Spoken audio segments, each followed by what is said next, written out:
What's up, everybody? Welcome back to Brewing into Cinema. Tonight, as promised, I have for you the reviews of Happy Death Day and Happy Death Day to You, the direct sequel.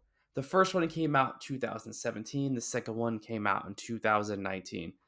So, this movie is starring Jessica Roth, Israel Bassard, and Phi Fu. This movie is about a very arrogant sorority girl who wakes up in a stranger's dorm room after a drunken night out. It's her birthday, and then all of a sudden she gets murdered, and then wakes up, same thing. Next day, doesn't realize she's in a time loop. It's about the third or fourth time she gets killed. Figures out she's in a time loop, and all of a sudden she has to start convincing people, mostly Carter's character, who becomes the love interest, that she's in a time loop and he thinks she's crazy. But then she starts saying everything he's gonna say, and when Carter's roommate Ryan's gonna walk in, and it's just a time loop Groundhog's Day thing over and over and over again. And basically, she keeps getting killed, and just weirder and crazier ways. And she doesn't know who's trying to kill her or why, and she can't figure out. She even makes a list as to who would be a suspect and narrows that down. And honestly, like the killer outfit, the giant, like a man in a baby mask with a black hoodie killing her, like that outfit is actually pretty creepy looking and kind of funny because it's so simple but kind of creepy at the same time. I mean, this person's killing her like at parties and parks, hospitals, just dorm rooms, everywhere. And she doesn't understand who it is, can't figure it out. And of course, she's trying to have Carter and Ryan help her figure this out along with her roommates. And honestly, just as like a kind of a sidebar, the mascot of the college being a baby is actually really funny to me because kind of just like, what's a random college mascot we can use? A baby. So we made it a baby. Like they're like the whatever babies. So it's the baby mask and everyone's wearing baby masks. And honestly, like I did enjoy this. It was again, it's the whole time loop thing. Again, I think it was supposed to be pretty much like a slasher Groundhog's Day.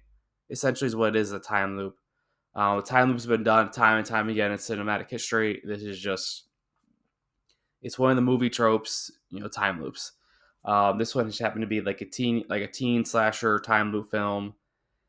And we go down to the end, and honestly, I was even trying to figure out, I'm like, who the hell is this killer? And then when they revealed that it's her roommate the whole time, but then then you figure out how she actually did it towards the end with the cupcake that she baked her that she didn't eat the first dozen times or whatever. I thought that was a nice reveal, and honestly, I'm kind of disappointed in myself. I feel like I should have seen this coming a mile away.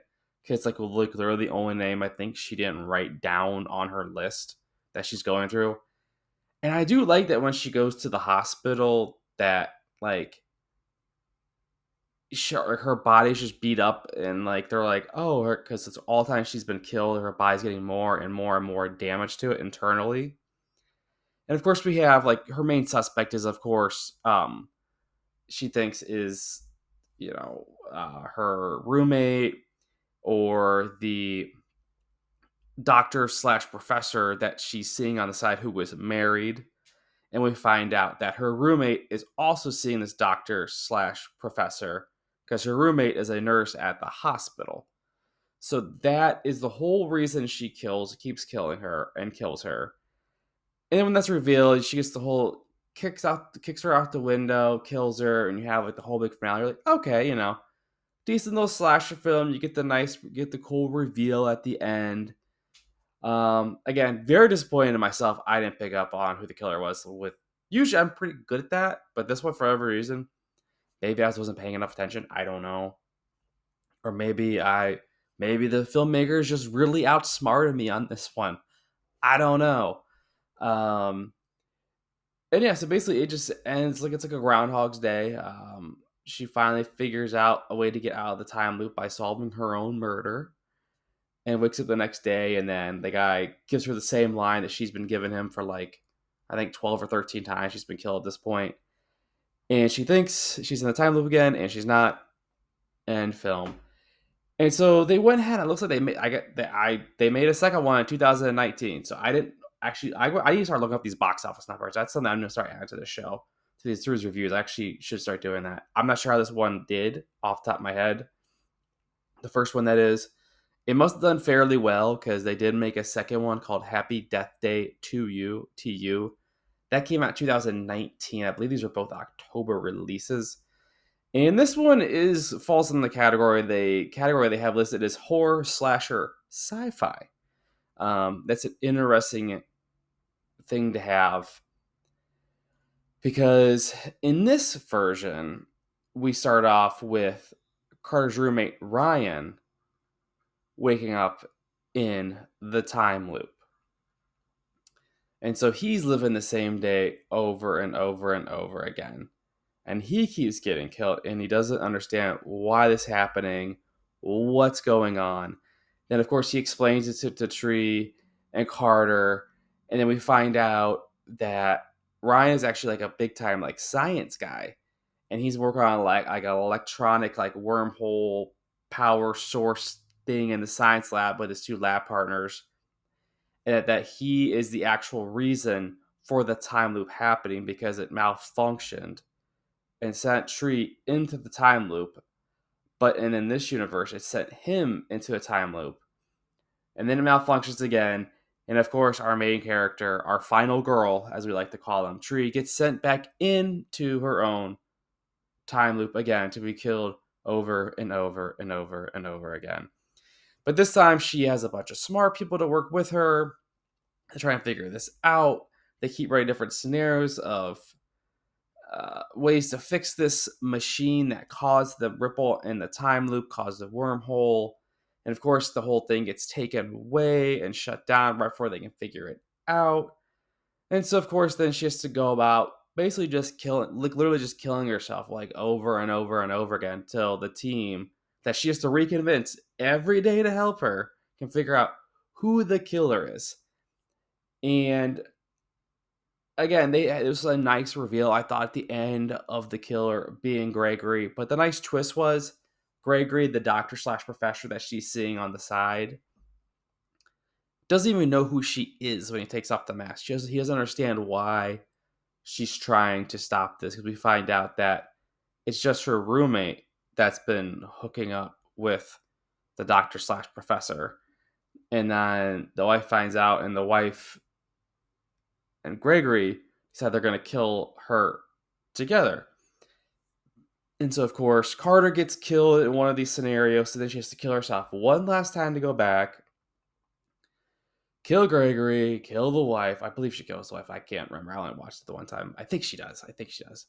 Um, and then basically, it's like the end of the Groundhog's Day part 2.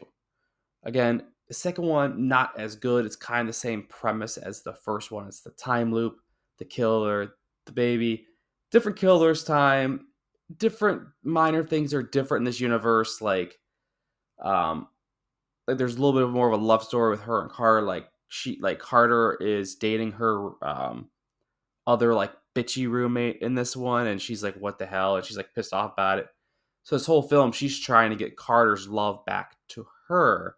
So she needs to get this time loop to get back to the world where her and Carter are in love because they fall in love in the first one through like the 13 or 14 times she was killed.